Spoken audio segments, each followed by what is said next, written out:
أيها الناس اتقوا ربكم الذي خلقكم من نفس واحدة وخلق منها زوجها وبث منهما رجالا كثيرا ونساء واتقوا الله الذي تساءلون به والأرحام إن الله كان عليكم رقيبا يا أيها الذين آمنوا اتقوا الله وقولوا قولا سديدا يصلح لكم أعمالكم ويغفر لكم ذنوبكم ومن يطع الله ورسوله فقد فاز فوزا عظيما أما بعد فإن خير الحديث كتاب الله وخير الهدي هدي محمد صلى الله عليه وسلم وشر الأمور محدثتها وكل محدثة بدعة وكل بدعة ضلالة وكل ضلالة في النار فأعوذ بالله من الشيطان الرجيم الذين آمنوا ولم يلبسوا إيمانهم بظلم أولئك لهم الأمن وهم مهتدون عن أبي هريرة قال قال رسول الله صلى الله عليه وسلم والذي نفس محمد بيده لا يسمع بهذه الأمة يهودي ولا نصراني ثم يموت ولم يؤمن بالذي أرسلت به إلا كان من أصحاب النار رواه مسلم عن أبي هريرة قال قال رسول الله صلى الله عليه وسلم بادروا أعمال فتنا كقطع الليل المظلم يصبح الرجل مؤمنا ويمشي كافرا أو يمشي مؤمنا ويصبح كافرا يبو دينه بعرض من الدنيا رواه মুসলিম। প্রশংসা সে মহান আল্লাহ সুবহানাহু ওয়া তাআলার জন্য যিনি আমাদেরকে সুস্থ রেখে আজকের এই পবিত্র জুমাবারে তারই ঘর মসজিদে আসার বসার সাধ্য অনুযায়ী 2 রাকাত করে নফল সালাত আদায়ের পরে যে মহান মনিব আমাদেরকে খুতবা প্রদান করার এবং খুতবা শ্রবণ করার তৌফিক দিয়েছেন, তার দরবারে আমরা লাখো কোটি শুকরিয়া আদায় করছি। আমরা সকলেই বলছি আলহামদুলিল্লাহ। লাখো কোটি দরুদ ও সালাম বর্ষিত হোক মানবতার মুক্তির দূত নবী কুল শিরোমণি নবী সম্রাট সৈয়দুল মুরসালিন জনাবে মুহাম্মদ রাসূলুল্লাহ সাল্লাল্লাহু আলাইহি ওয়াসাল্লামের প্রতি। আমরা আজকে সংক্ষিপ্ত সময়ে যে বিষয়টি নিয়ে আলোচনা করব তা হচ্ছে আল্লাহর প্রতি ঈমানের গুরুত্ব, মানবাধিকার প্রতিষ্ঠায় ঈমানের গুরুত্ব এবং ঈমান ভেঙে যাওয়ার কারণ। উল্লেখিত বিষয়গুলি সামনে রেখে সংক্ষিপ্তভাবে আমরা আলোচনা করার চেষ্টা করব ইনশাআল্লাহ। দুনিয়াবী কল্যাণ এবং পরকালীন মুক্তির জন্য প্রধান যেই অস্ত্র সেটা হচ্ছে আমানতু বিল্লাহ, আল্লাহর প্রতি ঈমান।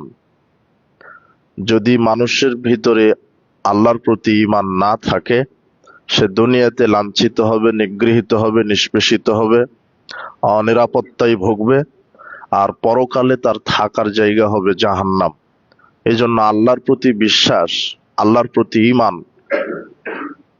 মানুষের জীবনে সর্বশ্রেষ্ঠ অমূল্য সম্পদ। আজকে গোটা বিশ্বের চিত্র যদি আমরা দেখি চোখের সামনে, তাহলে যে জায়গাগুলিতে মানুষ নিরাপত্তাহীন, নিষ্পেষিত, নিগৃহীত, অবহেলিত, লাঞ্ছিত, পদদলিত, এর একটি কারণ তারা ঈমান বিল্লাহ, আল্লাহর প্রতি যে ঈমানটা, এটা তাদের ঘাটতি, কমতি। এই কারণেই তারা নির্যাতিত, নিষ্পেষিত, অবহেলিত। আর কিছু কিছু মানচিত্র আছে, আপনি দেখবেন, যেখানে মানুষ সম্মানের সাথে, মর্যাদার সাথে, নিরাপত্তার সাথে বসবাস করছে। কেন? তাদের আল্লাহর প্রতি বিশ্বাসটা অটল। আল্লাহ সুবহানাহু ওয়া তাআলা বলছেন, ইন্নাল্লাযীনা ক্বালু রাব্বুনাল্লাহ সুম্মা ইসতাকামু, নিশ্চয়ই যারা বলে যে আমাদের রব আল্লাহ এবং তার উপর অটল থাকে, তাতানাজ্জালু আলাইহিমুল মালায়েকা আল্লা তাখাফু ওয়া লা তাহজানু ওয়াবশিরু বিল জান্নাহ। আল্লাহ ওই সমস্ত ব্যক্তিদের উপরে কাতারে কাতারে ফেরেশতা নাজিল করে আগেই সুসংবাদ দেন যে তোমাদের কোনো ভয় নেই, তোমাদের কোনো চিন্তা করারও কোনো কারণ নেই, তোমরা নিরাপদময়। আল্লাহ সুবহানাহু ওয়া তাআলা অন্যত্র আয়াতে বলছেন, আল্লাযীনা আমানু ওয়া লাম ইয়ালবিসু ঈমানাহুম বিযুলম, যারা ঈমান এনেছে আর ঈমানের সাথে শিরক মিশ্রণ করেনি, যারা ঈমান এনেছে আল্লাহর প্রতি আর ঈমানের ভিতরে শিরক মিশ্রিত করেনি, উলাইকা হুমুল আমন, উলাইকা লাহুমুল আমন, তাদের জন্য রয়েছে নিরাপত্তা, ওহুম মুহতাদুন, আর তারাই হচ্ছেন হেদায়েত প্রাপ্ত। তো যারা ঈমান এনেছে, ঈমানের সাথে শিরক মিশ্রিত করেনি, তারা হচ্ছে নিরাপদময়। উলাইকা লাহুমুল আমন, সূরা আনামের ৮২ আয়াতটা। আয়াতটা লক্ষ্য করেন তো দেখি। আল্লাহ বলছেন যারা ঈমান এনেছে, ঈমানের সাথে শিরক মিশ্রণ করেনি, তারা আল্লাহর পক্ষ থেকে নিরাপদময় এবং তারাই হেদায়েত প্রাপ্ত। তো নিরাপদময় বলতে কি? দুনিয়াতে আল্লাহ তাদেরকে নিরাপদ দিবেন, তার জান, তার মাল, তার ইজ্জত, তার সম্ভ্রম, তার সম্মান, তার নেতৃত্ব, তার অর্থ, তার সম্পদ, সব কিছুর উপরে আল্লাহ নিরাপত্তা দিবেন। বর্তমান বাংলাদেশের চিত্র যদি দেখি, তাহলে বাংলাদেশের কোন মানুষের কোনো ব্যাপারে, কোনো জান, মাল, ইজ্জত, আবরুর ব্যাপারে কোন নিরাপত্তা আছে কি? তাহলে আল্লাহ যে শর্ত দিলেন সেই শর্ত আমরা পূরণ করিনি কেন? আল্লাহ বলছেন যারা ঈমান এনেছে, ঈমানের সাথে শিরক মিশ্রণ করেনি, তাদের কি নিরাপত্তা দেব? আচ্ছা, পৃথিবীর মানচিত্রে কয়েকটা দেশ আছে যারা ঈমান আনার পরে ঈমানের সাথে শিরক মিশ্রণ করেনি। তার মধ্যে একটা সৌদি আরব। দেখেন তো নিরাপত্তা আছে কিনা সৌদি আরবে। বুঝেননি না? বাংলাদেশে যেভাবে বোমা হামলা হয়, চোরা কারবারি হয়, ছিনতাই হয়, রাহাজানি হয়, ধর্ষণ হয়, রাতারাতি মানুষকে জবাহ করা হয়, দিনে দুপুরে পাথর মেরে মাথা ফাটিয়ে দেওয়া হয়, গুলি করা হয়, অমুককে হত্যা করা হয়, গুম করা হয়, বাংলাদেশে যেভাবে হয় সৌদি আরবে কি আছে? কেন ওই আমেরিকা, ব্রিটেন, ইহুদি, খ্রিস্টান নাই? তাদের সাহস হয় না যে একটু সৌদি আরবে কাবা ঘরে একটা বম মারি? ওটা কে নিয়ন্ত্রণ করছে? কথা বুঝেননি মনে হয়? কিয়ামত পর্যন্ত কারো সাহস হবে না যে কাবা ঘরে আমি আঘাত করি, সৌদি আরবে আমি আঘাত করি। কারণ আল্লাহ নিজে বলছেন যে তার এই কোরআনের আয়াত কি হয়ে যাবে? মিথ্যা হয়ে যাবে। আল্লাহ বলছেন যারা ঈমান এনেছে, ঈমানের সাথে শিরক মিশ্রণ করেনি। যান দেখি সৌদি আরবে কবরের পাশে গিয়ে বলেন দেখি, বাবা আমাকে একটু পাপ ক্ষমা করো, তাহলে জেলখানা। আর বাংলাদেশে যত মাজার ততই নাকি ধর্ম। কোরআন মাজিদে আল্লাহ আগেই মেসেজ দিয়েছেন, আমি নিরাপত্তা দিব মানুষকে। শর্ত একটা, ঈমানের সাথে কি মিশ্রণ করা যাবে না? শিরক। আজকে প্রায় মুশরিক। বাংলাদেশের ভিত্তিটাই খারাপ, এদেশের রক্ত মাটি ভিত্তিটাই খারাপ। শিরক এবং বেদাতকে এরা ধর্ম মনে করেছে, যার কারণে বাংলাদেশ থেকে নিরাপত্তা আল্লাহ কেড়ে নিয়েছেন। আল্লাহ শর্ত দিচ্ছেন যে তোমরা ঈমান আনো আর ঈমানের সাথে শিরক মিশ্রণ করো না। আমরা সূরা কুরাইশ পড়ি, তা না? সূরা একটা কুরাইশ আছে, লিইলাফি কুরাইশ। কুরাইশরা আসক্তকর, কুরাইশরা খুব আসক্ত। রিহলাতাশ শিতাই ওয়াস সাইফ, তারা শীতকালে এবং গ্রীষ্মকালে ব্যবসা করা, সফর করায় খুব পারদর্শী। এই আয়াতটা অনুবাদ সহ তাফসীর সহ পড়ে নেবেন। এরপর আল্লাহ বলছেন আল্লাযীনা, কি আয়াতটা কি, আল্লাযী আত'আমাহুম মিন জু ওয়া আমানাহুম মিন খাউফ। এর অর্থ কি বলেন? আল্লাযী আত'আমাহুম মিন জু ওয়া আমানাহুম মিন খাউফ। একটা আয়াত বাদ পড়েনি, ফালইয়াবুদু রাব্বা হাযাল বাইত। আল্লাহ বলছেন আল্লাযী আত'আমাহুম মিন জু, যদি তোমরা ক্ষুধার সময় পেট পুরে খেতে চাও,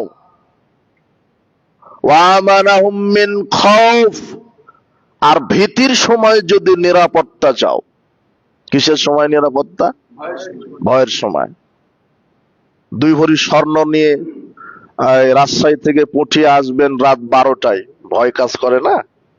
যে কখন জানি ছিনতাইকারী, দৌরাচার, সন্ত্রাস, ডাকাত আমাকে মেরে স্বর্ণ নিয়ে চলে যাবে, এটা ভয়।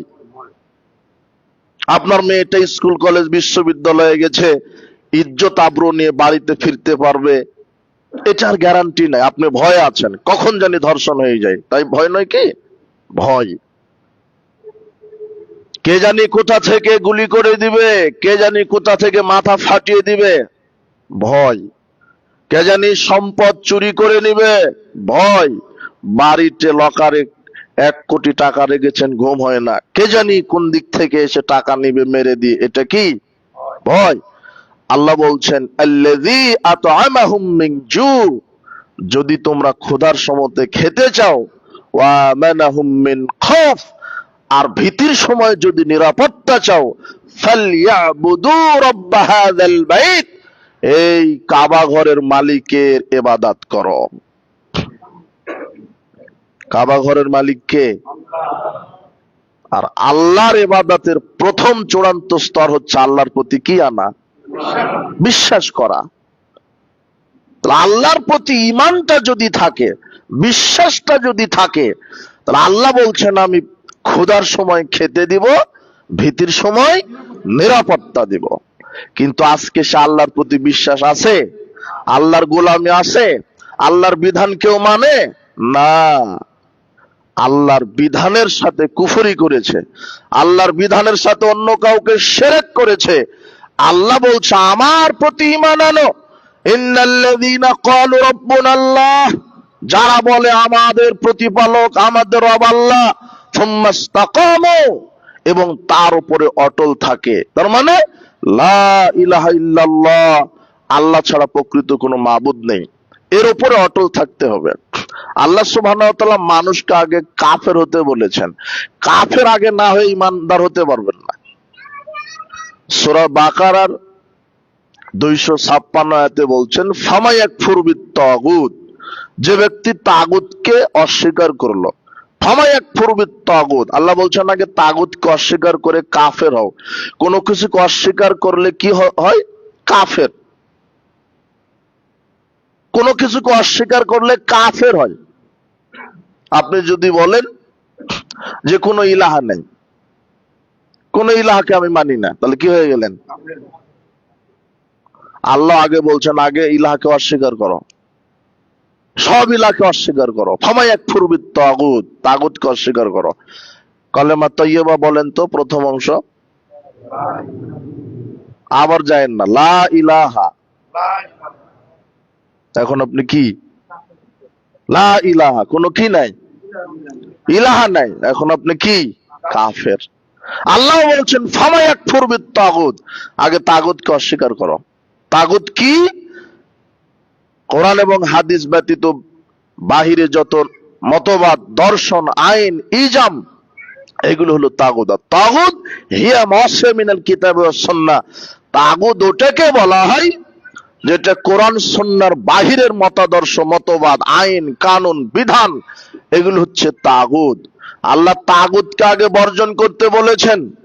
ওয়ালাকাদ বাসনা ফি কুল্লি উম্মাতি রাসূলান আন ইবুদুল্লাহ ওয়াজতানিবুত তাগুত। আল্লাহ বলছেন, আমি যুগে যুগে নবী রাসূল প্রেরণ করেছি এই কথা বলেই যে তারা জাতির সামনে দাওয়াত দিবে যে এক আল্লাহর ইবাদত করো, তাগুতকে বর্জন করো। ওয়াল্লাযীনা ইসতানাবুত তাগুত আয়াবুদুহা ওয়া আনাবু ইলাল্লাহ লাহুমুল বুশরা ফাবাশশির ইবাদ।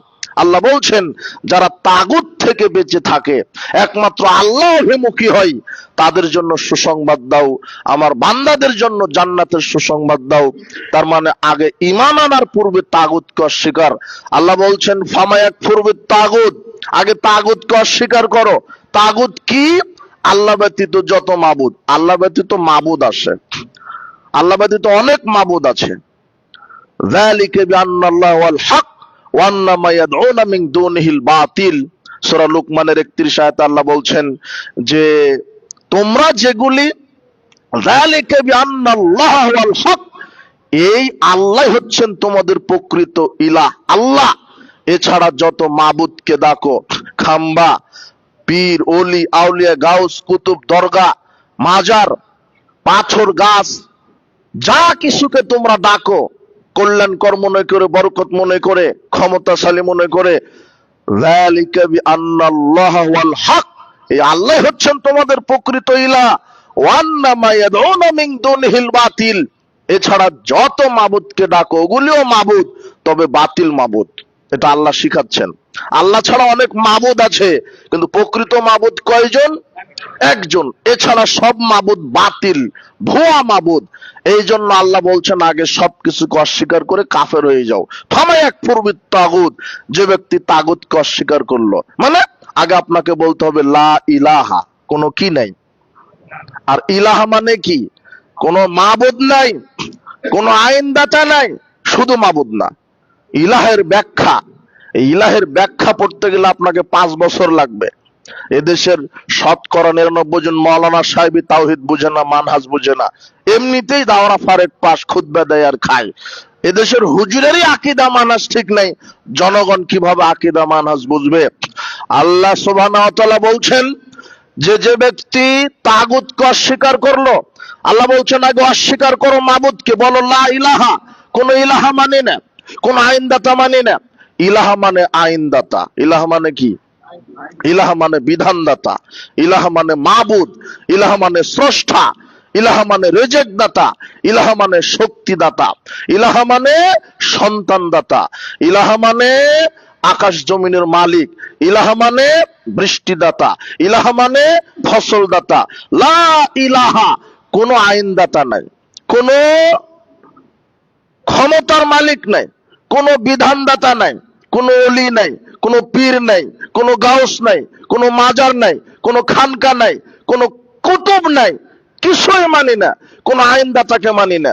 লা ইলাহা, সব অস্বীকার করলেন না, এখন আপনি কি? কাফের।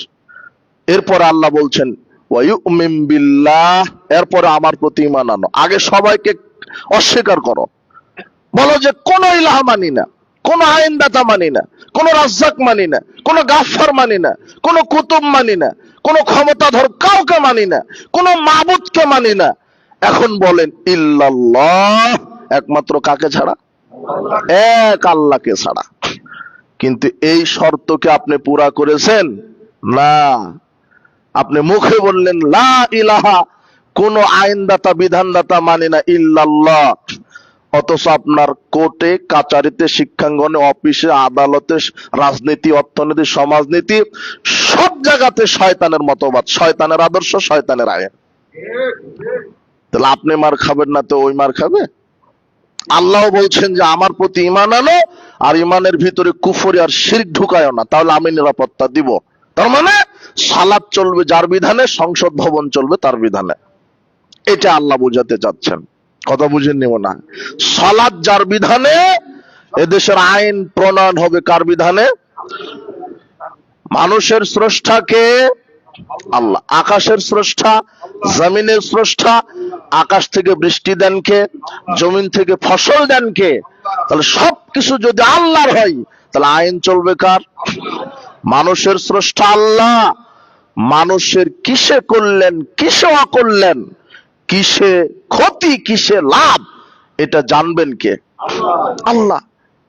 যেহেতু আমার স্রষ্টাই আল্লাহ, তাহলে আমার কিসে ভালো কিসে মন্দ এটা জানবেন সবচেয়ে ভালো কে? আল্লাহ। কিন্তু আমরা আল্লাহর থেকে বিধান না নিয়ে মানব রচিত বিধান আমরা পালন করার কারণে পদে পদে আমরা পদদলিত, নিষ্পেষিত, নিগৃহীত। কিন্তু আল্লাহর প্রতি যদি আমরা ঈমান আনি, আল্লাহর বিধান দিয়ে যদি আমরা চলি, মানুষ নিরাপদ পাবে, মানুষ নিরাপদে থাকবে, মানুষ নিরাপত্তা পাবে, মানুষ নিরাপদে থাকবে। আজকে এই দর্শনটাই ভুল একটা থিওরি ঢুকে গেছে মানুষের। মানুষের ভিতরে সঠিক তাওহীদটা বুঝে মানুষ বুঝেনি, মানুষ উপলব্ধি করেনি। আল্লাহ বলছেন, যারা আমার প্রতি ঈমান আনে আর ঈমানের ভিতরে শিরক ঢুকায় না, ঈমানের ভিতরে কুফরি ঢুকায় না, আমি তাদেরকে নিরাপত্তা দিব। কিন্তু আমাদের ঈমানের ভিতরে কুফর ঢুকেছে, শিরক ঢুকেছে, তাগুত ঢুকেছে, নিফাক ঢুকেছে। মানুষের ঈমানকে নষ্ট করার কর্মসূচি শয়তান হাতে নিয়েছে। 4 দফা কর্মসূচি। কয় দফা? অজু ভঙ্গ হয়, অজু নষ্ট হয়, জানেন কি? সালাত ভেঙে যায়, জানেন কি? সিয়াম ভেঙে যায়, জানেন কি? কেন? কোনো কারণে।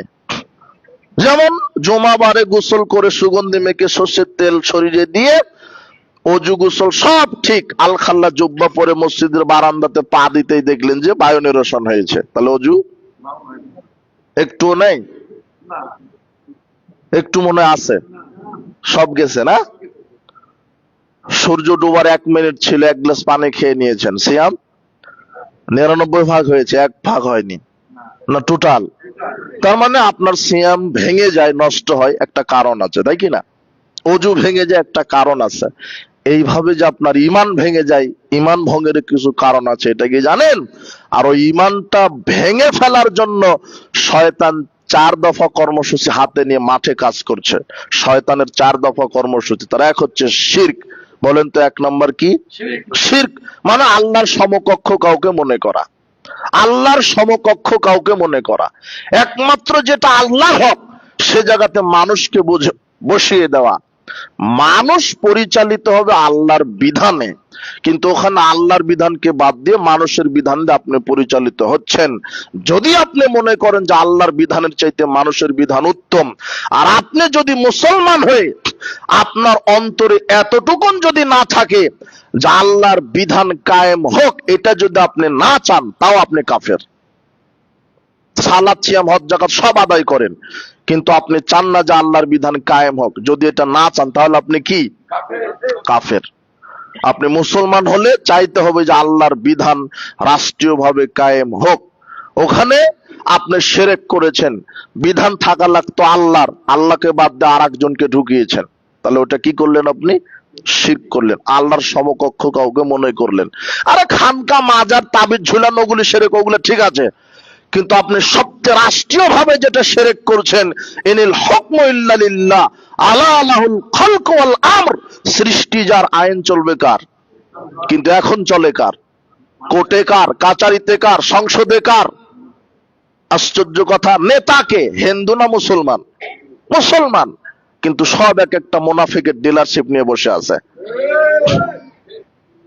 যদি কোনো মানুষ বলে যে আল্লাহর আইনের চাইতে মানুষের আইন উত্তম, সে অরিজিনাল কাফের। আর এটাও বলা লাগবে না, আল্লাহ বলছেন সূরা নিসার 150-51 আয়াতে, ইয়াকুলুনা নুমিনু বিবাদ ওয়া নাকফুরু বিবাদ। যারা বলে যে আমরা শুধু মসজিদ, মাদ্রাসা, এতিমখানা, মক্কা, মদিনায় রমাদানে শুধু ইসলাম মানবো, আর ব্যবসা বাণিজ্য, রাজনীতি, অর্থনীতি, সমাজনীতি, শিক্ষানীতিতে আমাদেরটাই চলবে, ওখানে আল্লাহর বিধান আমরা মানবো না। তখন আল্লাহ বলছেন উলাইকা হুমুল কাফিরুনা হাক্কা, ওরা হলো অরিজিনাল কাফের। বুঝেননি মনে হয় কথা? এই দুটো আয়াত আজকে পড়বেন আপনি। ও সালাত আদায় করে, সিয়ামও পালন করে, হজও করে, কিন্তু ওর আকীদা মসজিদ মাদ্রাসা আমরা আল্লাহকে মানবো, কিন্তু রাজনীতিতে আল্লাহকে আমরা মানবো না, তাহলে হলো অরিজিনাল কাফের। পৃথিবীর মধ্যে সবচেয়ে বড় বড় যারা কাফের, যেমন ফেরাউনের চাইতে বড় কাফের আর কে হবে না। হামান, কামান, এদের কাতারে থাকবে এই লোক যে হাজী সাহেব, ওর আকীদা যদি হয় যে না আমরা শুধু মক্কা মদিনায় মানবো ইসলাম, শুধু মসজিদে ইসলাম মানবো, কিন্তু রাজনীতিতে আমরা ইসলাম মানবো না, ঢোকাতেও দিব না, তাহলে হলো ফেরাউনের সমান কাফের। আপনার ঠিক বলা লাগবে না, এটা আল্লাহ তো কোরআনে বলেছেন। আপনার ঠিক নিয়ে কি কোরআনের আয়াত কি সঠিক হবে নাকি? আশ্চর্য কথা হলো। তাহলে এই আকীদার লোক আছে। আর এদেশের যত নেতা নেত্রী প্রায় সেকুলার মন মাইন্ডের। কেন? সেকুলারিজমের সঙ্গে বলা হচ্ছে secularism is the belief that religion should not be involve in the organisation of society education. অধিকাংশ সেকুলার নেতাদের আকীদা যে সেকুলার এমন একটা বিশ্বাসের নাম, সেকুলারিজম মানে ধর্ম নিরপেক্ষতাবাদ, এদের আকীদা যে অর্গানাইজেশন, কোন সংগঠনে আমরা ইসলাম ঢুকাতে দিব না, সোসাইটি সমাজে ঢুকাতে দিব না, এডুকেশন শিক্ষা ব্যবস্থায় ইসলাম ঢুকাতে দিব না। এদের স্লোগান হচ্ছে, সেকুলারবাদীদের স্লোগান হচ্ছে religion should not be allowed to come into politics. না না না, আমরা রাজনীতিতে ইসলাম ঢুকাতে দিবই না। ইসলাম তাহলে কি? It is merely matter between man and God. Islam হলো আল্লাহ এবং বান্দার মধ্যে একটা নম করার বিষয়। শুধু তসবিহ টিপবে, আজান দিবে, সালাত আদায় করবে, সামর্থ্য থাকলে হজ করবে, জাকাত দিবে, এটাই ইসলাম। কিন্তু এটা ইসলাম নয়। শুধু সালাত, শুধু সিয়াম, শুধু হজ, শুধু জাকাত, শুধু তাসবিহ টিপা, শুধু কোরআন মাজিদ খতম দেওয়া, শুধু পর্দা করা, শুধু স্বামীর খেদমত করা, এটাই শুধু ইসলাম নয়। সালাত, সিয়াম, হজ, জাকাত যার বিধানে, রাজনীতিও করতে হবে তার বিধানে, এটা হলো পরিপূর্ণ ইসলাম। আল্লাহ বলছেন, ইয়া আইয়ুহাল্লাযীনা আমানু উদখুলু ফিস সিলমি কাফা, হে বিশ্বাসীগণ, ইসলামে পরিপূর্ণভাবে ঢুকে যাও। কিভাবে? পরিপূর্ণভাবে ঢুকে যাও। আজকে এক শ্রেণীর মানুষ বলছে যে মৌলানা সাহেব রাজনীতির কথা বলবে কেন? কাপুরুষ, হারামখোর। মৌলানা সাহেবই তো রাজনীতির কথা বলবে, কেননা রাজনীতির জন্মই দিয়েছে মৌলানা সাহেব। রাজনীতিবিদ কাকে বলে? রাজনীতিবিদ কে বলেন তো? কেউ বলতে পারবেন? রাজনীতিবিদ কে? এটা খায় না পরে না ফেন্দে না কি করে রাজনীতিবিদ? রাজনীতি যে নীতি নৈতিকতার ভিত্তিতে রাষ্ট্র পরিচালনা করে, সমাজ পরিচালনা করে, মানুষকে পরিচালনা করে, তাকে কি বলা হয়? রাজনীতিবিদ। তো তুমি কিসের রাজনীতিবিদ? সামান্য 56,000 বর্গ মাইলের একটা দেশের একটা ইউনিটের মেম্বার হয়ে বলছো যে মৌলানা সাহেব রাজনীতির কথা বলবে। মানে তুমি কি বুঝো? ওমর ইবনুল খাত্তাবকে চিনো? ওমর ইবনুল খাত্তাব ছিলেন সবচেয়ে বড় রাজনীতিবিদ, অর্ধ পৃথিবীর প্রধানমন্ত্রী। তোমার মধ্যে একটা ইউনিটের সভাপতি নয়, অর্ধ পৃথিবী এখানে আছে। তাহলে ওমর ইবনুল খাত্তাব সর্বশ্রেষ্ঠ রাজনীতিবিদ ছিল, সে আল্লাহর আইন দিয়ে মানুষকে পরিচালনা করেছে। তবে তোমাকে আরেকটা কথা বলে রাখি আপনাকে, পৃথিবীর ইতিহাসে সর্বশ্রেষ্ঠ রাজনীতিবিদ তার নাম মুহাম্মদ সাল্লাল্লাহু আলাইহি সাল্লাম। পৃথিবীর ইতিহাসে সর্বশ্রেষ্ঠ অর্থনীতিবিদ, সমাজবিদ, শিক্ষানবিদ, পৃথিবীর সর্বশ্রেষ্ঠ রাষ্ট্রবিজ্ঞানী, অর্থনীতিবিদ, সমাজবিদ, রাজনীতিবিদ, সর্বশ্রেষ্ঠ নেতা যার নাম মুহাম্মদ সাল্লাল্লাহু আলাইহি সাল্লাম। এটা নাস্তিকেরা ভালোভাবেই জানে, কিন্তু তোমাকে নবীর আদর্শ থেকে ফেরাতে গিয়ে তারা মানুষের আদর্শ জন্ম দিয়েছে। মনে রেখো, সালাত, সিয়াম, হজ, যাকাত, তাসবিহ, তাহলিল, মানুষ এমন কোন কাজ করবে না যেখানে আল্লাহ বিধান দেননি। আপনি যেই কাজই করেন সেখানে আল্লাহ বিধান দিয়েছেন। যে কোনো কাজ করতে যান আল্লাহর বিধান আছে, কারণ আপনার স্রষ্টাকে তো উনি জানবেন না আপনি কিভাবে ঘুমাবেন, কিভাবে খাবেন, কিভাবে পড়াশোনা করবেন, কিভাবে অর্থনীতি চালাবেন, কিভাবে রাজনীতি করবেন, ওনার জানা নাই? খাবেন কিভাবে বিধান দিয়েছেন, ডান হাতে খাও বিসমিল্লাহ বলো। ঘুমাবেন কিভাবে, ডান কাতে শাও আল্লাহ বিসমিকা আমতু আহইয়া বলো। জুতা পায়ে দেবে কিভাবে, আল্লাহ বলছেন বিসমিল্লাহ বলে ডান পা দাও। বাম পা আগে খুলো খোলার সময়তে, পরে ডান পা খুলো। পেশাব পায়খানা করবেন কিভাবে, আল্লাহ বলছেন বিসমিল্লাহ আল্লাহুম্মা ইন্না আউযু বিকা মিনাল খুবসি ওয়াল খাবাইস বলে টয়লেটে ঢুকো। বের হওয়ার সময়, বের হওয়ার পরে বলো গুফরানাকা। স্ত্রীর কাছে যাবেন কিভাবে, সেখানেও আল্লাহ বলছেন স্ত্রীর গায়ে হাত দেওয়ার পূর্বে দোয়া বলো বিসমিল্লাহে আল্লাহুম্মা জান্নিবনিশ শাইতানা ওয়া জান্নিবিশ শাইতানা মা রাযাকতানা। যা কিছু করছেন দেখেন তো, যা কিছু করছেন, ঘুমাবেন, খাবেন, পেশাব পায়খানা করবেন, যা কিছু করছেন সবকিছুতে কে বিধান দিয়েছেন? আল্লাহ। সালাত আদায় করবেন কিভাবে, কার বিধান? আল্লাহর বিধান। কিভাবে দাঁড়াবেন, তাকবীর তাহরিমা কিভাবে, কখন সূরা ফাতিহা, কখন রুকুতে কি বলবেন, সেজদা কিভাবে, সালাম কিভাবে, সালাম ফেরানোর পরে কিভাবে কি করবেন, সিয়াম রাখবেন কখন থেকে কখন, ইফতার করবেন কখন, কি বলে ইফতার, আপনি হজ করবেন কিভাবে কি করবেন, মিনায় কি করবেন, আরাফাতে কি করবেন, মুজদালিফায় কি করবেন, কখন মাথা মুন্ডন, কখন কুরবানি, কখন পাথর নিক্ষেপ, সব কার বিধান? আল্লাহর বিধান। তাহলে সালাত কার বিধানে হলো? সিয়াম কার বিধানে? হজ কার বিধানে? যাকাত কার বিধানে? কোরআন তেলাওয়াত কার বিধানে? আপনি অর্থনীতি চালাচ্ছেন কার বিধানে? যে হাজী সাহেব সেও তো ব্যাংকে বসে আছে, ও সুদ ঠিকই করছে, ও আল্লাহর বিধানে সালাত আদায় করেই গেল, গিয়ে ব্যাংকে অফিসে চেয়ারে বসে সুদের অঙ্ক করছে, হলো মোনাফেক। ওকে ভিক্ষা করে খাওয়া উচিত ছিল। সুদী ব্যাংকে চাকরি করাও হারাম। সুদী ব্যাংকে চাকরি করা তো হারাম হারাম, সুদী ব্যাংকে যে চাকরি করে তাকে ঘর ভাড়া দেওয়া হারাম। কথা বুঝেননি মনে হয়? যে দাড়ি টুপি নিয়ে সুদী ব্যাংকে বসে আছে ও মোনাফেক, লিখে নেন ও মোনাফেক। আল্লাহ বলছেন ওয়ালা তাআওয়ানু আলাল ইসমি ওয়াল উদওয়ান, পাপের কাজে সহযোগিতা করো না। তো সুদ খেলে কি নেকি হয় নাকি? 1 টাকা সুদ খেলে মনে 49 কোটি নেকি হয়? 1 টাকা সুদ খেলে 36 বার মায়ের সাথে জেনা করা চাইতে বেশি পাপ হয়। তো নগদ জানে সুদ হারাম, দাড়ি টুপি নিয়ে সুদী ব্যাংকে বসে আছে, ও প্রতিবাদ করতে পারে না। এদেশের আলেম ওলামা, এদেশের তৌহিদি জনতা তৌহিদি বুঝে না। 95% মুসলমান দেশে 98% মুসলমান সালাতে আদায় করে না, ওর কিসের তৌহিদ? এদেরকে দিয়ে রাষ্ট্র সংস্কার হবে? অন্যায়ের বিরুদ্ধে কথা বলেন, অন্যায়ের প্রতিবাদ করতে শিখেন, নিজে অন্যায় করবেন না, অন্যায়ের বিরুদ্ধে কথা বলেন, অন্যায়ের প্রতিবাদ করতে শিখেন। আশ্চর্য কথা, সালাত, সিয়াম, হজ, যাকাত, তাসবিহ, তাহলিল, খাওয়া দাওয়া, পেশাব পায়খানা সব যদি আল্লাহর বিধান হয়, তাহলে অর্থনীতি কার বিধান? আল্লাহ বলছেন জাকাত ভিত্তিক অর্থনীতি করো। এটা আল্লাহ বলে দেননি? কই আছে? বাংলাদেশের কোন একটা ব্যাংক জাকাত ভিত্তিক অর্থনীতি চালায় না, সুদ ভিত্তিক। এরা মুসলমান না?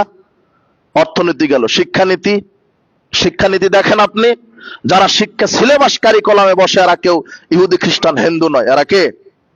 মুসলমান। মুসলমান না, কিন্তু শিক্ষা কারিকুলামে কোরআন হাদিস আছে? কোরআন হাদিস নাই। শিক্ষা কারিকুলামে আছে কিভাবে বানর থেকে মানুষ হলো, কিভাবে গান বাজনা শিখাতে হবে, নষ্টামি করতে হবে। Play, nursery, kindergarten, primary, high school সব জায়গাতে গান বাজে, নাচে, মোবাইলে নাচে, টেলিভিশনে নাচে, কিন্ডারগার্টেনে নাচে, ওই প্লেতে নাচে, নার্সারিতে নাচে, প্রাইমারিতে নাচে, হাই স্কুলেও নাচে, স্কুল কলেজ বিশ্ববিদ্যালয়েও নাচে। কে এরা মুসলমান না? যে নাচে সেও মুসলমানের বেটি, যে নাচ দেখে সেও মুসলমান, যে টিচার সেও মুসলমান। আরে 2-1টা হিন্দু, তাই হিন্দুর নাম বলছি না, কথা বুঝেন নিব না। 95% হিন্দু আর 5% মনে হয় মুসলিম বাংলাদেশে, নাকি?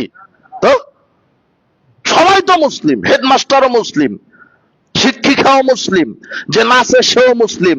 ও জানে না যে সালাত আল্লাহর বিধানে, আর আমি গান বাজনা করছি কার বিধানে? হলো মুনাফিক। আল্লাহ নবী বলছেন যারা গান বাজনা শ্রবণ করে এরা কেউ মানুষ নয়, এরা হলো শুয়োর আর বানর। এরা কি? শুয়োর আর বানর। আপনি যদি মুসলমান হন, কিন্ডারগার্টেন, প্লে, প্রাইমারি তো আপনার ছেলে ভর্তি হবে না, ওটা হিন্দুর ছেলে ভর্তি হবে। মুসলমানের ছেলে মক্তবে ভর্তি হবে। কোথায়? মাদ্রাসায়। যদি হিন্দু হন তাহলে কিন্ডারগার্টেনে ভর্তি করেন, ওখানে শুধু ক খ গ ABCD শেখানো হয়।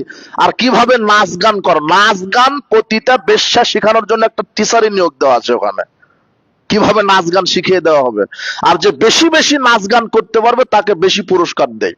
বিচারক থাকে, প্রত্যেকটা শিক্ষা প্রতিষ্ঠানে বিচারক থাকে। হাই স্কুলের একটা মেয়ে নাচে, হাই স্কুলের একটা মেয়ে নাচতেছে, হাই স্কুলের যারা হেডমাস্টার, সাধারণ শিক্ষক সবাই খাতা কলম নিয়ে বসে আছে, মানে যে বেশি নাচবে তাকে কি দিবে? বেশি নাম্বার, তার জন্য বেশি পুরস্কার। ওই মেয়ের বাপও ওখানে উপস্থিত থাকে। এক সময়তে মেয়ের বাপ বলে ফেলে, গর্বের সাথে বলে ফেলে, স্যার ওই যে ফারসা লম্বা মেয়েটা, ওই যে যেটা সবচেয়ে ভালোভাবে নাচতেছে, ওটাই আমার মেয়ে, একটু দোয়া করেন ভালো করে যেন বেশ্যাগিরি করতে পারে। কথা বুঝেননি মনে হয়? তাহলে ও সালাত আদায় করে, অন্তত জুমার দিনে তো পড়ে। জুমার দিনে যে সালাত আদায় করলে এখন খুতবাতে বসে দিয়ে খুতবা শ্রবণ করতে হবে, ইমামের সালাতের সাথে সালাত আদায় করতে হবে, এগুলো কার বিধান? ওই আল্লাহর বিধানে সালাত আদায় করে শয়তানের বিধানে মেয়েকে গান শিখাচ্ছে। বলেন ও মুসলিম না মুনাফিক? মুনাফিক। তাহলে শিক্ষা ব্যবস্থা নাস্তিক্য ব্যবস্থা, ইসলাম আছে? শোনে নাই যুবক, আমি এক সেকেন্ডের জন্য kindergarten, play, nursery, primary, high স্কুলের বিরোধী নই। আমি নেতার পরিবর্তনের বিরোধী নই, আমি নীতি পরিবর্তনের বিরোধী। তোমার আওয়ামী লীগ ক্ষমতায় থাক, বিএনপি থাক, জামাত থাক, চরমোনাই থাক, যে থাক থাক, আরে কলা গাছ থাক, কিন্তু শর্ত এই বাংলাদেশের আগামীতে 300টা সিটে সংসদে থাকবে এদেশের হকপন্থী আলেম ওলামা, এমপি মন্ত্রী হিসেবে থাকবে। আর আরেকটা শর্ত, ইহুদি খ্রিস্টানের এই ভারতের দাবিদারকে বাদ দিয়ে আগামীতে বাংলাদেশের সংবিধান হবে সব কোরআন আর হাদিস। আর আমাদের কোনো চাওয়া পাওয়া নেই। আশ্চর্য কথা, আমি কিন্ডার গার্ডেন, প্রাইমারি, হাই স্কুল এগুলির বিরোধী নই। ওই হাই স্কুল, কিন্ডার গার্ডেন, প্লে, নার্সারি থাক, কিন্তু 24 ঘন্টার মধ্যে কোরআন হাদিসের ভিত্তিতে শিক্ষা সিলেবাস পরিবর্তন করে দিতে হবে। ওখানে নাস্তিক্য থাকবে কেন? গান শিখবে কেন? ওটা মুসলমান। যে শিখাচ্ছে সেও মুসলমান, যে মেয়েটা শিখে সেও মুসলমানের বেটি, যে পড়ায় সেও মুসলমান। আমার ছেলে গান বাজনা শিখবে মানে ওমা তোমার আকাশ তোমার বাতাস হিন্দুর ঠাকুরের কবিতা শিখবে কেন? ওখানে ওমা তোমার আকাশ মানে ঠাকুর বলেছে, ওমা তোমার আকাশ তোমার বাতাস মানে দুর্গা মা কালিমার আকাশ বাতাস। ওটা কালিমার আকাশ বাতাস না আল্লাহর আকাশ বাতাস? তো আপনি মুনাফিক হলেন কি করে? আপনার বাচ্চা দুধ ছাড়ার পরে বলছে ওমা তোমার আকাশ তোমার বাতাস। আপনার হায়া, লজ্জা, শরম, ঘৃণা থাকা উচিত। অন্তত আমার ছেলে তো শিখতো কাজী নজরুলের গজল, থাকবো না বদ্ধ করে দেখবো এবার জগৎটাকে, এটা তো শিখতে পারতো। কথা বুঝেননি মনে হয়? ওটা হিন্দুর ঠাকুরের, ওটা চলবে কেন? হ্যাঁ মেনে নিতাম যদি 5% মুসলিম আর 95% হিন্দু হতো, তাহলে মেনে নিতাম। কথা বুঝনি মনে হয় তুমি? সব জায়গাতে তাহলে শিক্ষা ব্যবস্থায় ইহুদি খ্রিস্টানের নীতি, অর্থ ব্যবস্থা ইহুদি খ্রিস্টানের নীতি, রাজনীতিতে কার নীতি? বাংলাদেশের রাজনীতি করে কারা? হিন্দুরা না মুসলমান? আর এই চোর ডাকাত, এই লুচ্চা বদমাশকে জায়গা দেন আপনারাই তো। চুরি করার ধান্দা বন্ধ করে দেন, আরে যারা রাজনীতি করে সব চুরি করার ধান্দাতে রাজনীতি করে। একটা চেয়ারম্যান রাজনীতিতে নেমেছেও টাকাকে টাকায় মনে করছে না, কোটি টাকা, 2 কোটি 5 কোটি টাকা খরচ করছে, তাও চেয়ারম্যান হতে হবে। বলেন তো 5 কোটি টাকা খরচ করলো কেন? 50 কোটি চুরি করার ধান্দাতে। এদেরকে বসান কেন? এই যাদের চরিত্র নাই, একটা মসজিদে ইমাম নিয়োগ দেওয়া হয়, 100 জন লোকের ইমামতি করবে। মনে করেন মামুন ভাই এই মসজিদে একটা ইমাম খতিব খুঁজছে, তো ইন্টারভিউ নিবে না? অযোগ্য লোককে আপনি ইমাম নিয়োগ দিবেন? যে কোনো সার্টিফিকেট নাই, পড়াশোনা নাই, দাওরা নাই, ফারেক নাই, মাদানি না, কোনো নেশাব নাই, নাও সরফ নাই, কোরআন তেলাওয়াত নাই, কোনো হাফেজও না, একটা অশিক্ষিত লোককে ইমাম দিবেন আপনি? তাহলে তার যোগ্যতা যাচাই করবেন না? যে এই যে আমি যে এখানে ইমাম নিব, 100 লোকের ইমামতি করবে, এই দাওরা কিনা, এই মাদানি কিনা, এই কোরআন তেলাওয়াত কতটুকুন সহি, কতটুকুন হাদিস জানে, আরবি গ্রামার জানে কিনা, 5 ওয়াক্ত সালাত আদায় করে কিনা, দাড়ি ছাটে কিনা, বউ পর্দায় থাকে কিনা, লুচ্চে কিনা, বদমাস কিনা, মদ খায় কিনা, পরিবার ঠিক আছে কিনা, দেখে শুনে নিয়োগ দিবেন না? কতজন লোকের? 100 জন লোকের ইমাম দিবেন, এত দেখেন আপনি। আর যখন নির্বাচন আসে, একটা এমপি নির্বাচিত হয় 5 লক্ষ লোকের জন্য। কতজন? 5 লক্ষ লোকের জন্য। ভোট দেন আপনি, সমর্থন করেন আপনি। যখন 5 লক্ষ লোকের জন্য একজন এমপিকে আপনি নির্বাচন করলেন, আপনার আবার রুচি, আপনি মুসলমান, আপনি মুনাফিক, আপনি মুনাফিক, আপনি মুনাফিক। 5 লক্ষ লোকের নেতা বানান, এমপি বানান। কোনদিন দেখেছেন ওর মুখে দাঁড়িয়ে আছে কিনা, মাথায় টুপি পরে কিনা, 5 ওয়াক্ত সালাত আদায় করে কিনা, বউ পর্দায় থাকে কিনা, বেটি লুচ্চামি কিনা, বেটি লুচ্চামি করে কিনা, পাঁচ ওয়াক্ত সালাত আদায় করে কিনা, মদ খায় কিনা, গাঁজা খায় কিনা, ইয়াবা খায় কিনা, লুচ্চে কিনা, বদমাশ কিনা, চোর কিনা, ডাকাত কিনা, দুর্নীতিবাজ কিনা, এক সেকেন্ডের জন্য বাংলাদেশের এই মূর্খরা যাচাই করে না। যাচাই করে? আপনি বেনামাজিকে মন্ত্রী বানালেন কেন? ও কিয়ামত পর্যন্ত সালাত কায়েম করবে? মদখোরকে বানালেন কেন? এদেশের বড় বড় সন্ত্রাস পুষে হলে এদেশের নেতা নেত্রীরা। সন্ত্রাস চাষ হয়, সন্ত্রাস আর চাষ করে নেতা নেত্রীর জমিতেই চাষ হয়। ডাকাত চাষ করে, তো ডাকাতকেই তো নেতা বানিয়েছেন। গণতন্ত্র, সেকুলার, ন্যাশনালিজম, ক্যাপিটালিজম এগুলো আল্লাহ প্রদত্ত, তাই না? কার তৈরি এগুলা? গণতন্ত্র তৈরি করেছে কে? Abraham Lincoln. আল্লাহর পক্ষ থেকে নবী না এই লোক? নবী, নবী বিচার কবরে জিজ্ঞাসা করবে তিনটা প্রশ্ন। মান রব্বুকা, তোমার রব কে? রব মানে কি? রব মানে আল্লাহ। রব মানে প্রতিপালনকারী, স্রষ্টা, আইনদাতা, বিধানদাতা, রিজিক দাতা, প্রতিপালনকারী, মৃত্যুদাতা, জন্মদাতা। কবরে জিজ্ঞাসা করা মান রব্বুকা, তোমার আইনদাতা কে, তোমার বিধানদাতা কে? তখন আপনি কি বলবেন? হ্যাঁ, ওই যে বক্তব্য শুনেছে যে রব্বি আব্রাহাম লিঙ্কন, এটাই মুখ দিয়ে আসবে যে। আর আল্লাহকে মানেননি তো আপনি। আশ্চর্য কথা। আপনার আইনদাতাকে, মান নবিয়ুকা, আপনার নেতাকে, নবীকে, তখন কি বলবেন? ওখানেও আব্রাহাম লিঙ্কন। মা দিনুকা, তোমার দিন কি? দিন কি? হ্যাঁ, দিনই ডেমোক্রেসি, গণতন্ত্র। এটাই বলবে। এই ফাসেকের মুখ যেগুলি বের হবে। ইসলাম যদি না মানেন, রাজনীতিতে ইসলাম আছে? এখন আছে? ও ইসলামী রাজনীতি মানে না। ও বলতে পারবে আমার দিন ইসলাম? সহজ না। এই জন্য প্রতিবাদী হয়ে ওঠেন, অন্যায়ের বিরুদ্ধে কথা বলেন। এখনই সুযোগ অন্যায়ের বিরুদ্ধে কথা বলা, অন্যায়ের বিরুদ্ধে লড়া। আমার জানা মতে বাংলাদেশ স্বাধীন হওয়ার পরে ভারতের দাবিদারের বিরুদ্ধে, ভারতের আধিপত্যের বিরুদ্ধে আর বাংলাদেশের সার্বভৌম স্বাধীনতা রক্ষার্থে সবচেয়ে বেশি অন্যায়ের প্রতিবাদী কণ্ঠ ছিল এই উসমান হাদি, ছিল না? এই ভারতের দালালেরা বুঝতে পেরেছে যে একে শেষ না করলে আমাদের বাঁচার পথ নাই। আমি তার বক্তব্য শুনেছি কয়েকদিন থেকে। মারা গেছে, হ্যাঁ, মারা যেত না যদি অন্যায়ের বিরুদ্ধে কথা না বলতো, তাহলে মারা যেত না। ওকে ফুল দিয়ে সাজিয়ে রাখতো। আপনিও বলবেন অন্যায়ের বিরুদ্ধে, আপনারও জেল হবে, ফাঁসি হবে, এটাই নিয়ম। নবী রাসূলদের আকীদাই ছিল অন্যায়ের বিরুদ্ধে লড়া। তারা বাতিলের সামনে আপোষ হননি। আমরা জুমার খুতবা থেকে দোয়া করি, আল্লাহ তুমি উসমান হাদিকে তার পাপগুলি ক্ষমা করে দাও। সেই দেশের যুবককে শিখিয়ে গেছে অন্যায়ের বিরুদ্ধে কিভাবে লড়তে হয়, কিভাবে কথা বলতে হয়। তার মিশনটা কি ছিল জানেন? এই যে আমি যে বক্তব্যটা দিলাম, এই মিশনটাই ছিল তার। মিশন ছিল আগামীতে নেতা নেত্রী চোর ডাকাত হবে না, হবে আলেম ওলামা। এটা তার মিশন ছিল। আর তার আরেকটা মিশন ছিল যে নেতা হতে গেলে কোটি টাকা খরচ হবে কেন? যে নেতা হবে তাকে জনগণ টাকা দিয়ে নেতা বানাবে, জনগণ বানাবে তাকে নেতা।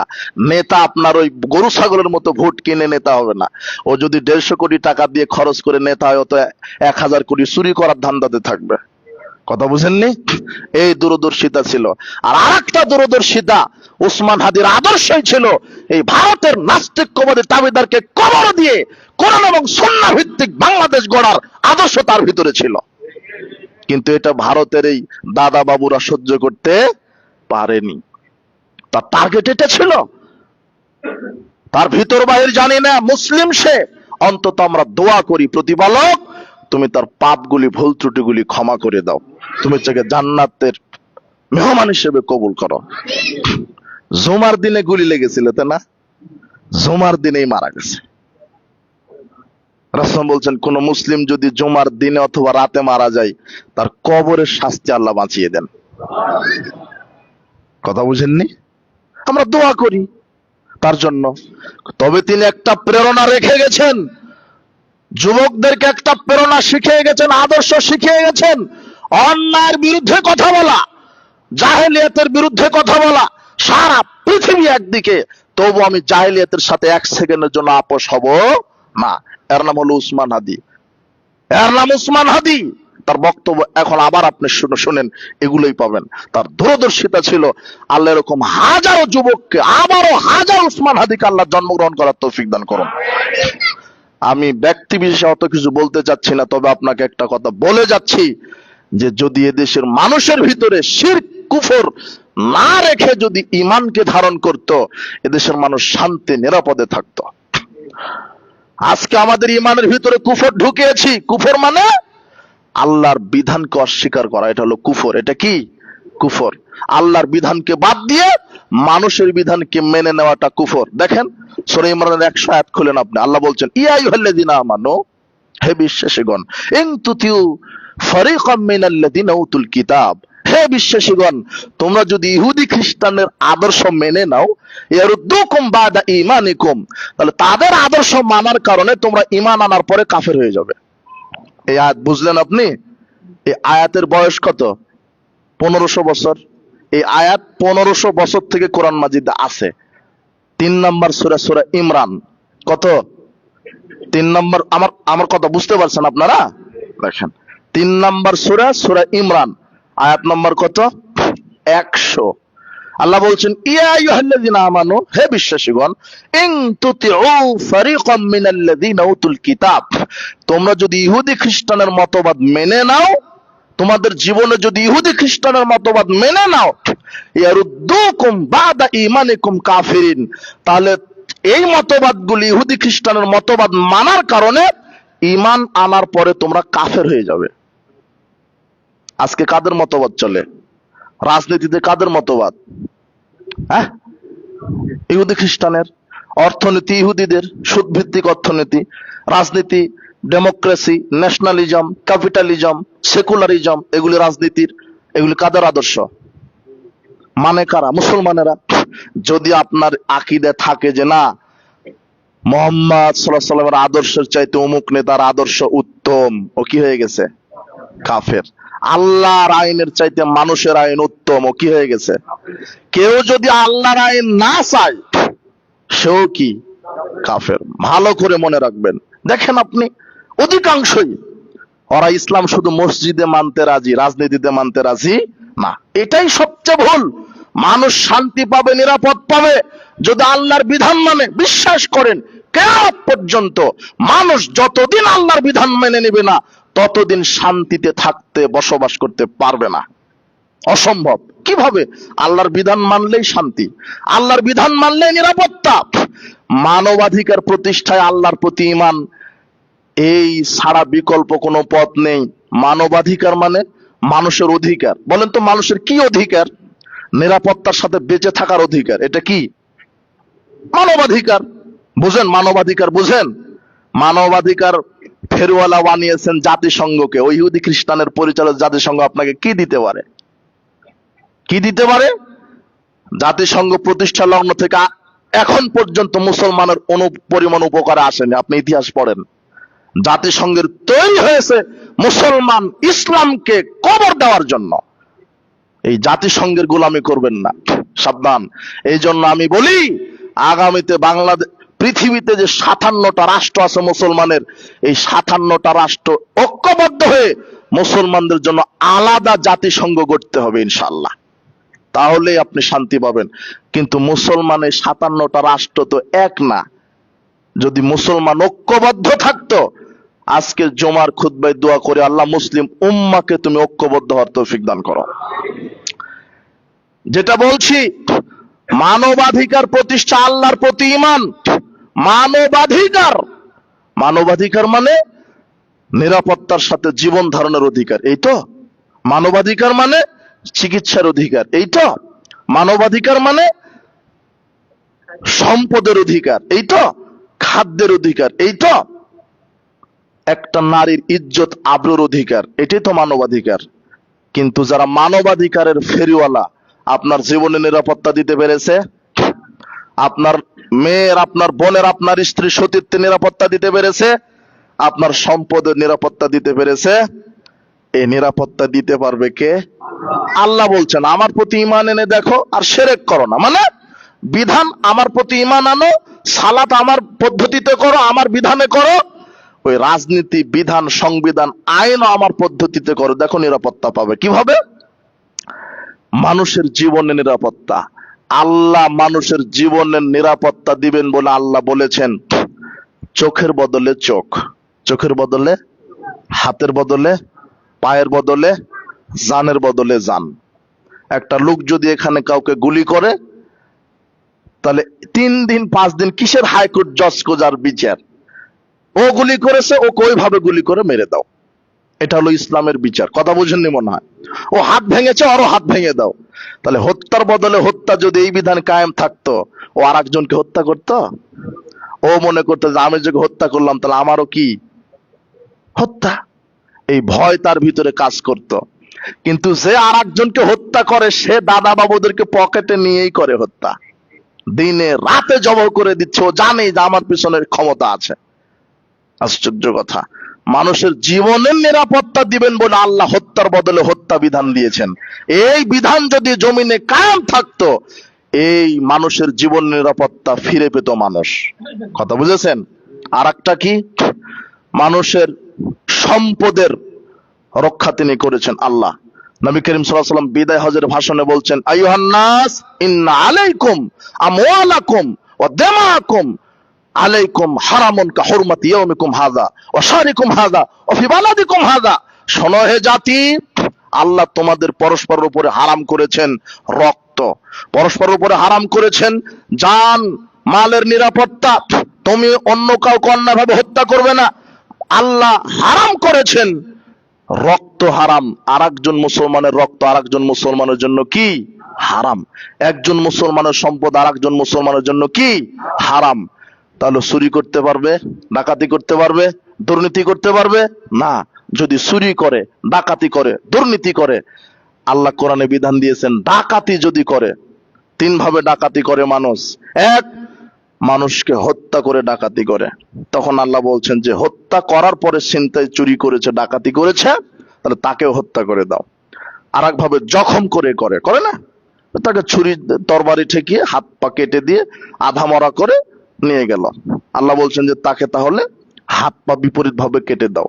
ডাকাতের শাস্তি হাত পা বিপরীত ভাবে, ডান হাত কাটলে বাম পা কাটো। দেখো তোর অবস্থা কি। একটা কেটে দেখেন ডাকাতি ছিনতাই বন্ধ হয়ে যাবে। কথা বুঝেননি মনে হয়? হবে। এটা আল্লাহ বলছেন যে, তার প্রমাণ সৌদি আরব, কুয়েত, কাতার আছে ডাকাতি, জেনা আছে। 2-1টা থাকতে পারে, শয়তান তো থাকেই, কিন্তু বাংলাদেশে প্রতিদিন গণধর্ষণ হয়, এরকম আছে না। 2-1টা থাকে, 2-1টার বিচারও হয়, হয় না? দেখেন না আপনি? নিরাপত্তা কার পক্ষ থেকে আসবে? আপনার সম্পদের নিরাপত্তা দিবেন বলে আল্লাহ এতগুলি আইন কোরআনে কোট করেছেন। যদি শুধু সম্পদ নেই, শুধু সম্পদ নিয়েছে, আপনার উপর অত্যাচার করেনি, আঘাতও করেনি, তখন আল্লাহ বলছেন এই ডাকাতকে দেশ থেকে তাড়িয়ে দাও অথবা আজীবন জেলখানায় বন্ধ করো। ও আর ডাকাতি করতে পারবে না। এটা হলো বিধান, আপনার সম্পদ নিরাপত্তা। তারপরেও যদি আপনার সম্পদ সে ছিনতাই করে, তার বিচার হবে। ইসলাম এটা দিয়েছেন, সম্পদ নিরাপত্তা ফিরে পাবেন, আপনার জীবনের নিরাপত্তা ফিরে পাবেন। রাসূল সাল্লাল্লাহু আলাইহি ওয়াসাল্লাম বলছেন একটা মানুষের জীবনের মূল্য কত জানেন? একটা মানুষের জীবনের মূল্য, আজকে দিনের উপরে গুলি করছে, দিনে দুপুরে পাথর মেরে মাথা ফাটিয়ে দিচ্ছে, কারো কোনো হিসাব নাই। মনে হচ্ছে যে এটা একটা পাখির জীবন, এটা একটা পিঁপড়ার জীবন, কারো কাছে মানুষের জীবনের মায়া নাই। মুহাম্মদ সাল্লাল্লাহু আলাইহি সাল্লামের মধ্যে আল্লাহ বলছেন, মুহাম্মদ সাল্লাল্লাহু আলাইহি সাল্লাম শোনো, লাউ আন্না আহলাস সামাওয়াতি ওয়াল আরদ ইয়াসতামিউ, যদি সারা আকাশবাসী, সারা জমিনবাসী, সারা আকাশবাসী মানে সব ফেরেশতা, জমিনবাসী মানে যত মানুষ, গরু, জিন যা আছে সব, সারা আকাশবাসী, সারা জমিনবাসী মিলে যদি একজন মানুষকে হত্যা করে, কাকে? মুসলমান না, কাকে? মানুষকে। তাহলে আমি আল্লাহ সারা আকাশবাসী জমিনবাসীকে একসাথে জাহান্নামে দিয়ে দেব। কথা বুঝেননি মনে হয় হাদিসটা? মানে এই হাদিসের দ্বারা মানুষের জীবনের মূল্যটা বোঝাচ্ছেন। যদি একটা মানুষের জীবন নেওয়ার পিছনে সারা আকাশবাসী জমিনবাসীর হাত থাকে, তাহলে আল্লাহ কোনো বিচার করবেন না, সরাসরি সবাইকে কোথায় দিয়ে দিবেন? কেন দিয়ে দিবেন? ওই একটা মানুষকে হত্যা করেছেন তাই। তার মানে এর দ্বারা উদ্দেশ্য যে মানুষের জীবনের মূল্য আকাশ জমিনবাসীর সবার চেয়ে উত্তম। এটা ইসলাম দিবে।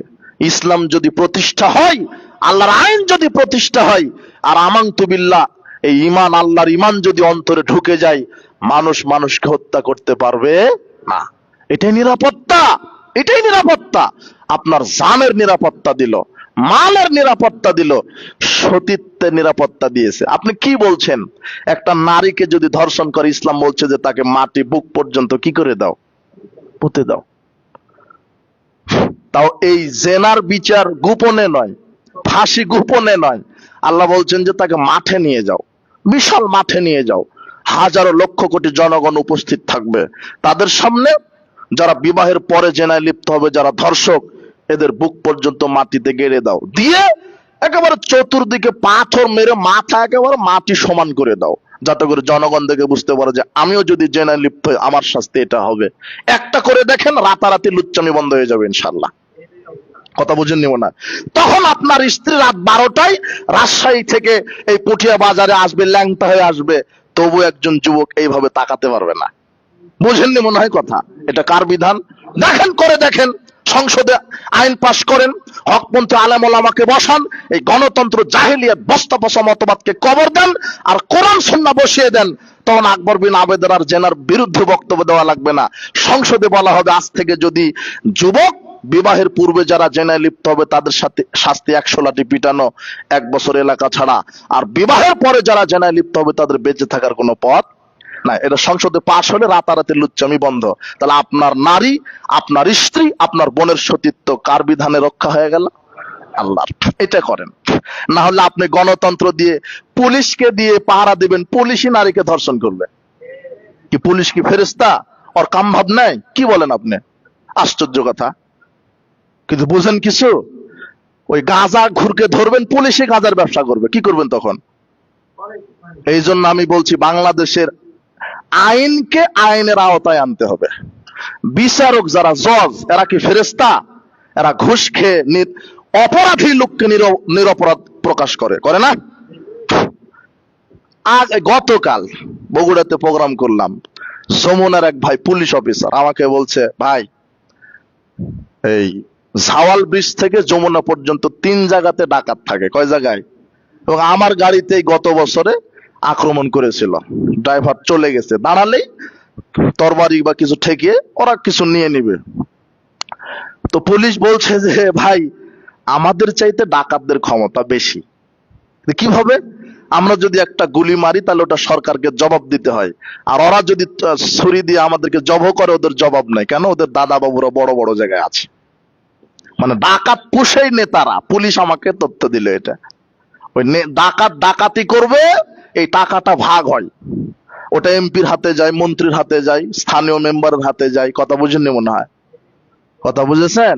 তাহলে এদেশের বড় বড় সুর হলো বড় বড় নেতারা, ওরাই চাষ করে। এগুলো কথা বলা ফাঁসি হবে, শুল হবে। তো আমি চিন্তা করেছি, হক কথা বলি, জীবনে পৃথিবীতে যদি মরা তো লাগবে।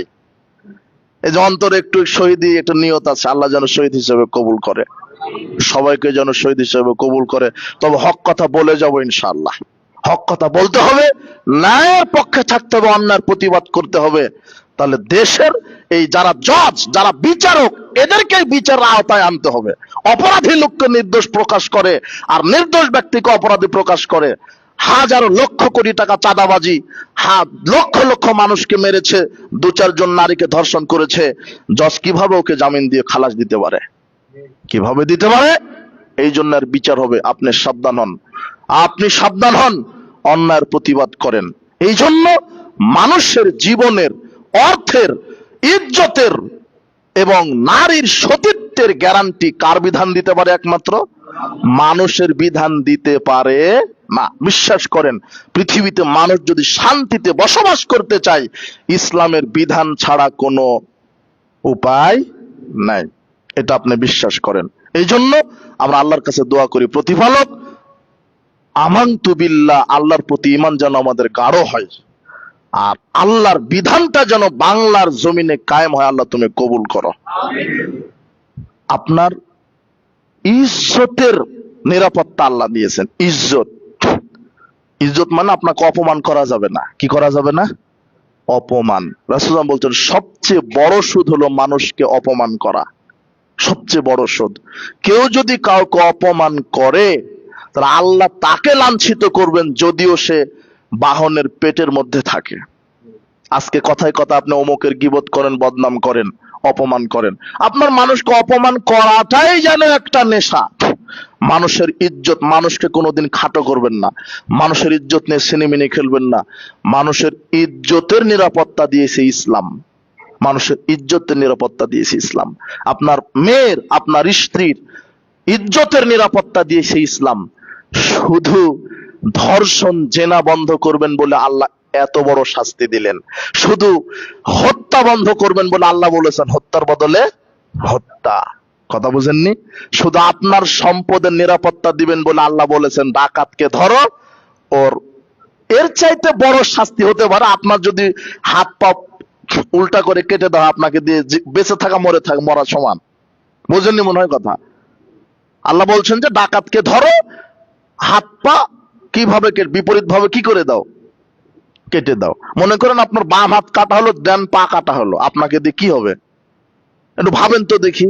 তাহলে এইভাবে যদি একটা কেটে জনগণকে দেখানো হয়, ডাকাত থাকবে? থাকবে না? থাকবে না। কারণ যে ডাকাতি করবে তারই তো এটা কাটা হবে। কথা বুঝেননি? সৌদি আরবে চুরি করলে হাত কাটা আছে, তো সৌদি আরবের লোকদের হাত নাই? চোরদের হাত নাই? কথা বুঝেননি? যে চুরি করবে তার কি করা হবে? হাত কাটা হবে। তাহলে ওর ভয় থাকবে যে চুরি করা যাবে না। তাহলে মানুষের সম্পদ, জান মাল, ইজ্জত, আবরুর নিরাপত্তা মানুষের কোন তৈরি করা বিধান দিতে পারে না। আল্লাহর বিধানই চূড়ান্ত। আল্লাহ তুমি বাংলাদেশ আগামীতে অভ্রান্ত সত্য নেতা প্রেরণ করো, আর বাংলাদেশের সংবিধান হিসাবে কোরআন হাদিসকে তুমি কবুল করো।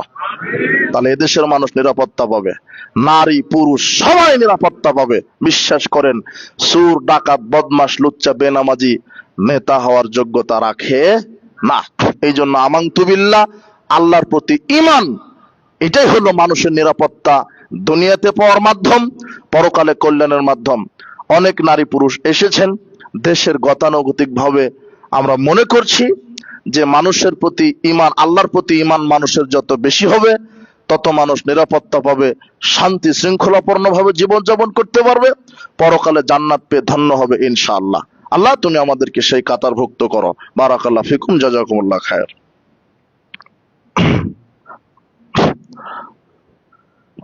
আলহামদুলিল্লাহ ওয়াহদা ওয়াসসালাতু ওয়াসসালামু আলা মান লা নাবিয়্যা বা'দা।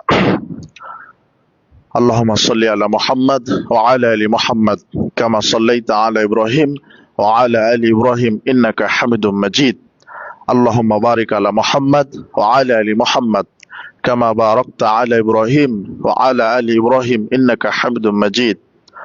ربنا ظلمنا أنفسنا وإن لم تغفر لنا وترحمنا لنكونن من الخاسرين. ربنا لا تزغ قلوبنا بعد إذ هديتنا وهب لنا من لدنك رحمة إنك أنت الوهاب. ربنا